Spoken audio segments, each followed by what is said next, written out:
Salut! Vous avez sûrement remarqué que nous, les humains, on a deux mains. Mais quand on veut écrire, faire sauter des crêpes ou prendre en photo une adorable petite hyène, comme la majorité des gens, j'utilise toujours la même main.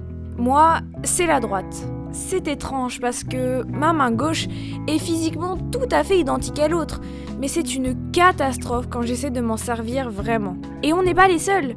Beaucoup d'animaux ont aussi une main préférée. Les gorilles utilisent le plus souvent leur main droite pour faire des trucs où il faut être précis, alors que les orang-outans vont souvent utiliser leur main gauche. Comme beaucoup de perroquets d'ailleurs, sauf que eux, c'est le pied qui leur sert à prendre les graines. Même les araignées ont des pattes préférées quand elles chassent. Oui, on peut trouver étrange que les animaux préfèrent utiliser leur main droite ou leur main gauche, mais la vraie question en fait c'est plutôt pourquoi est-ce qu'il existe un côté préféré ?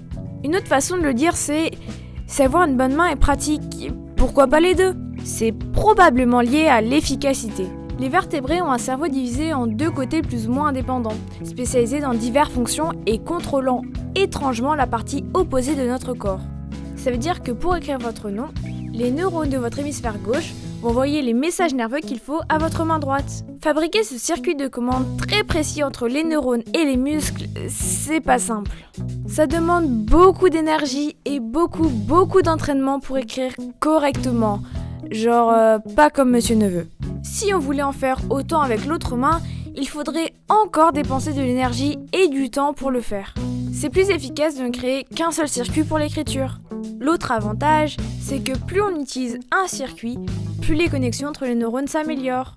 Ça permet d'encore mieux écrire, plus vite et en y pensant de moins en moins. Et en plus, ça permet d'améliorer la précision des mouvements de cette main. C'est pratique pour plein d'autres trucs en fait.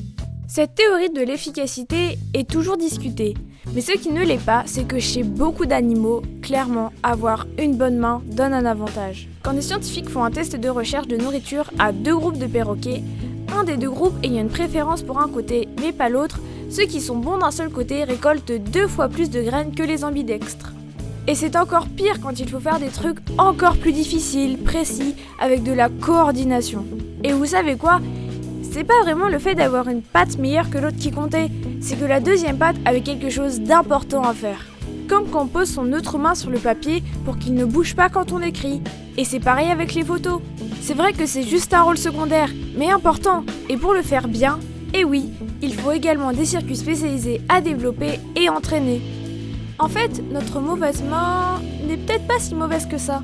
Elle est juste spécialisée dans d'autres choses. Notre corps est optimisé. Sans cette optimisation, peut-être que nous aurions plus de mal à planter un clou, jouer de la guitare ou au baseball, opérer à cœur ouvert ou se servir d'une épée et d'un bouclier. Évidemment, il reste la question suivante. Pourquoi les humains, en majorité, se servent davantage de leur main droite alors que ceux qui utilisent leur main gauche sont si rares ? Mais cette question est hors de portée de cette vidéo. Peut-être une autre fois ?